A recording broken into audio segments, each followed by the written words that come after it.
Machiavelli in this Illuminati, all through your body. The blows like a 12-gauge shot. Feel me?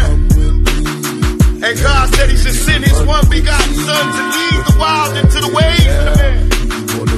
Follow me. Yo les postos, c'est Sacha, bienvenue dans cette nouvelle vidéo mercato et actualité du football. Kalidou Koulibaly, Manchester United, prêt à offrir le plus gros salaire du club aux Sénégalais. On évoquait l'intérêt de Manchester United pour Kalidou Koulibaly la semaine dernière. Le Mirror est revenu sur le dossier dans sa parution d'aujourd'hui. Selon le tabloïd anglais, les Red Devils ont fait du défenseur sénégalais leur priorité. Ils comptent à tout prix le recruter l'été prochain pour seconder Harry Maguire en charnière centrale.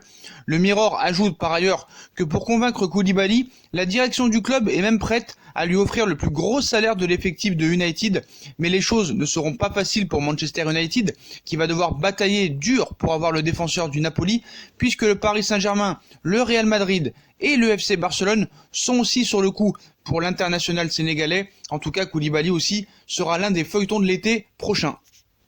Son compatriote sénégalais Sadio Mané sera aussi l'un des feuilletons de l'été. Comme on vous l'a annoncé il y a 2 jours, Sadio Mané aura un accord verbal et de principe avec le Real Madrid pour un transfert de 140 millions d'euros pour l'été prochain. Sadio Mané pourrait être remplacé par un nouvel ailier. Le marché d'hiver vient de s'achever et Liverpool n'a pas recruté des grands noms du monde du ballon rond. Mais l'été prochain, Jadon Sancho du Borussia Dortmund serait la priorité des Reds selon le Daily Express pour remplacer Sadio Mané partant pour le Real Madrid. Donc un des ailiers forts du Borussia Dortmund. Cette question se pose de plus en plus depuis que les Reds ont jeté leur dévolu sur le joueur anglais Jadon Sancho. Ailier comme Salah et Sadio Mané, Liverpool sera forcé de vendre l'une de ses stars pour pouvoir le prendre. Sancho étant plus à l'aise sur le côté gauche de l'attaque, celui occupé par Sadio Mané. Il faut croire à un possible départ de ce dernier. Au sommet de son art, le Sénégalais fait les beaux jours de Liverpool depuis des années, mais si l'achat de Sancho s'effectue, alors Mané devra partir. Aussi, si Liverpool ne pourrait pas investir 150 millions d'euros sur un joueur pour le mettre sur le banc. Le Real Madrid pourrait toutefois le racheter puisqu'il est très apprécié selon la presse madrilène. Vivement l'été prochain pour avoir des réponses, mais voilà, Sancho pourrait partir du Borussia Dortmund avoisinant une somme comme celle de Sadio Mané en partance pour le Real Madrid.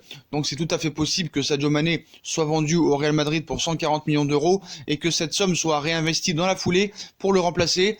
Jadon Sancho et Karl Havertz sont sur les petits papiers de Liverpool. D'ailleurs, il n'y a pas que Liverpool qui est intéressé par Jadon Sancho. Grosse révélation de cette saison, on serait le prix pour Jadon Sancho, annoncé dans le viseur de nombreux clubs européens, dont le Paris Saint-Germain d'ailleurs. Jadon Sancho pourrait quitter le Borussia Dortmund l'été prochain, mais il faudrait pour cela mettre une grosse somme sur la table, comme on vous l'a dit. S'il restera à Dortmund cet été, je ne peux pas répondre de manière formelle aujourd'hui. Ce que je peux dire avec certitude, c'est qu'il est très à l'aise avec nous. Confié récemment Michael Zorc, le directeur sportif du Borussia Dortmund, sur l'avenir de Jadon Sancho. Et alors que le PSG ferait partie des courtisans les plus sérieux pour arracher la signature de l'attaquant anglais lors du prochain mercato estival, Leonardo saurait déjà à quoi s'en tenir s'il souhaite rafler la mise avec Sancho. Le Borussia Dortmund voudrait 117 millions d'euros. Selon The Sun, le Borussia Dortmund aurait fixé le prix de départ de Jadon Sancho à hauteur de 117 millions d'euros pour le prochain mercato estival. Un prix qui s'explique par la très belle montée en puissance de l'international anglais ces derniers mois, mais également de la concurrence XXL qui règne dans ce dossier. Reste à savoir si le PSG parviendra à prendre le dessus pour Sancho. C'est quand même pas sûr. Voilà, il y a d'autres priorités pour le Paris Saint-Germain, mais d'autres clubs pourront se lâcher dessus. Le Barça et surtout Liverpool qui en ferait sa priorité pour remplacer Sadio Mané. On passe à Neymar, comme vous le savez. Il n'y a pas un jour où on ne parle pas de Neymar au FC Barcelone ou de blessures ou autre chose. Mais comme on sait, il n'y a pas que Barcelone qui serait sur le coup pour Neymar. On a déjà évoqué l'intérêt de Manchester United et Pogba serait l'atout en or de Manchester pour s'offrir Neymar. Brillant avec le Paris Saint-Germain cette saison, Neymar risque de faire une fois de plus les gros titres cet été durant le mercato. Et pour cause, le FC Barcelone ne semble pas avoir renoncé définitivement à la signature du meneur de jeu parisien. La preuve, Eric Abidal a ouvert la porte à un comeback de Neymar dans les colonnes du Mundo Deportivo mercredi. Avoir des joueurs talentueux comme Lautaro, Neymar ou d'autres serait toujours bon pour le club. Je ne vois pas cela comme impossible. Nous allons essayer de travailler pour cela, expliquait notamment le directeur sportif du FC Barcelone. On sait que le FC Barcelone est en crise, que ce soit interne ou financière. Toutefois, l'opération semble compliquée à boucler. En effet, le club catalan est toujours dans le rouge financièrement, tandis que son côté, le Paris Saint-Germain sera en position de réclamer une véritable fortune et un véritable pactole pour Neymar cet été au vu de la forme resplendissante de ce dernier. C'est ainsi que selon les informations de Dario Gol, Manchester United pourrait bien avoir son mot à dire dans le dossier Neymar. Bien évidemment, tout dépendra de la qualification ou non de Manchester United pour la prochaine édition de la Ligue des Champions. Mais le journal espagnol rappelle que financièrement les Red Devils bénéficient de la puissance nécessaire pour attirer un joueur du calibre de Neymar. De plus, il est expliqué que Manchester United pourrait utiliser Paul Pogba, dont la volonté est plus que jamais de fuir le club britannique au mercato d'été prochain. Afin de faciliter les négociations avec le Paris Saint-Germain, effectivement, une proposition de cash en plus de Paul Pogba n'est pas à exclure selon le média. Reste à voir ce que Paul Pogba et Neymar penseront de tout cela, alors que la volonté de l'international français semble davantage de signer au Real Madrid que d'évoluer en Ligue 1. De son côté, comme vous le savez, Neymar a prolongé et veut continuer au Paris Saint-Germain, veut tout gagner avec un salaire exorbitant, et je pense pas qu'il va aller en première ligue vu qu'il est fragile. Voilà. Tout ça n'est un petit peu que médias, rumeurs, etc. Il y aura 3 sujets Neymar ce matin, donc comme vous le savez, le premier c'est la rumeur à Manchester United. La deuxième c'est que lui et Marquinhos sont de retour à l'entraînement collectif au PSG. Neymar, on dit tout et son contraire, on dit qu'il serait disponible face à Lyon dimanche, mais on dit qu'il restera aux soins. Donc voilà, chacun dit ce qu'il voudra. Ce jeudi, le Paris Saint-Germain était à l'entraînement au camp des loges pour préparer la suite de sa saison, à commencer par la réception de l'Olympique Lyonnais dimanche dans le cadre de la 24e journée de Ligue 1. L'occasion de faire un point sur le groupe parisien. On rapporte ainsi une excellente nouvelle avec le retour à l'entraînement de Marquinhos, défenseur central et milieu de 25 ans. Neymar, attaquant de 28 ans, continue lui les soins suite à sa blessure chondrocostale contractée samedi dernier face à Montpellier 5-0. Neymar s'est astreint à des soins et du travail physique en salle. Au PSG, on espère toujours qu'il sera disponible dimanche au Parc des Princes face à Lyon, mais la plus grande prudence entoure toujours le numéro 10 du PSG, victime d'une lésion chondrocostale, une blessure entre les côtes et le cartilage. Selon le staff médical du club de la capitale, une blessure qui nécessite 7 à 8 jours pour guérir. Neymar, qui continue de s'entretenir sans traumatiser la zone où il souffre, peut se permettre 10 jours de coupure, alors que 2 déplacements à Dijon le 12 février en Coupe de France, puis à Amiens le 15, sont encore programmés avant le choc face au Borussia Dortmund le mardi 18 février.